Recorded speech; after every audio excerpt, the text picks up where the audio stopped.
Di tengah sunyinya padang gurun dan beratnya beban memimpin bangsa yang keras kepala, hiduplah seorang pria yang telah dipanggil secara langsung oleh Allah. Dialah Musa, pemimpin, nabi, dan penulis.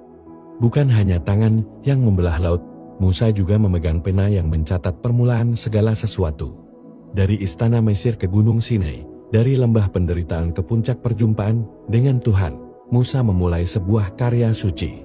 Menulis kisah penciptaan, perjanjian, dan asal-usul umat Allah. Inilah perjalanan hidup Musa dalam menulis kitab Kejadian, dimulai dari masa mudanya hingga usia 120 tahun, ketika tugasnya di bumi selesai, namun warisannya hidup untuk selamanya. Pada saat Musa masih bayi, ia diselamatkan dari perintah Firaun dan dibesarkan di istana Mesir oleh putri Firaun. Ketika usianya mencapai 12 tahun, Musa mulai mengenal identitasnya sebagai orang Ibrani. Seiring bertambah dewasa, Musa melihat penindasan bangsanya dan membunuh seorang Mesir. Karena itu, ia melarikan diri ke tanah Midian dan memulai hidup baru sebagai seorang gembala. Setelah menetap di Midian, pada usia sekitar 50 tahun, Musa menikahi Sipora dan mulai membangun keluarga.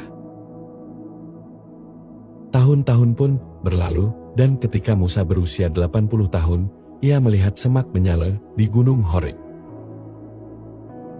Saat itulah, Tuhan memanggil Musa untuk membebaskan umat Israel dari Mesir. Meskipun awalnya enggan, Musa kembali ke Mesir dengan tongkat dan janji Tuhan. Dengan kuasa Tuhan, ia memimpin bangsa Israel keluar dari Mesir, menyeberangi Laut Teberau pada usia sekitar 81 tahun. Sesudah itu, Musa naik ke Gunung Sinai dan berbicara langsung dengan Tuhan. Dalam perjumpaan itu, Tuhan mulai menyatakan sejarah penciptaan kepada Musa, dan ia mulai mencatatnya. Musa mulai menulis tentang penciptaan langit dan bumi dalam kitab yang kini kita kenal sebagai Kejadian. Dengan ketekunan, Musa menulis tentang Adam, Hawa, dan kejatuhan manusia dalam dosa. Tahun berikutnya, Musa mencatat kisah Kain dan Habil, serta dampak dosa terhadap manusia. Kemudian, ia menulis tentang Nur dan bagaimana air bah melanda bumi. Selama perjalanan di padang gurun, Musa menulis tentang Menara Babel dan penyebaran bangsa-bangsa. Tahun demi tahun berlalu, Musa mencatat panggilan Abraham dari Ur. Tahun berikutnya, ia menulis tentang perjanjian Tuhan dengan Abraham yang dijanjikan keturunan dan tanah. Lalu, Musa menuliskan kisah Ishak dan kelahiran Yakub serta Esau. Musa mencatat bagaimana Yakub menerima berkat dan kemudian melarikan diri ke Haran. Tahun berikutnya, Musa menulis tentang perjumpaan Yakub dengan Tuhan dalam mimpi. Kemudian, Musa menuliskan kelahiran 12 anak Yakub, cikal bakal suku-suku Israel.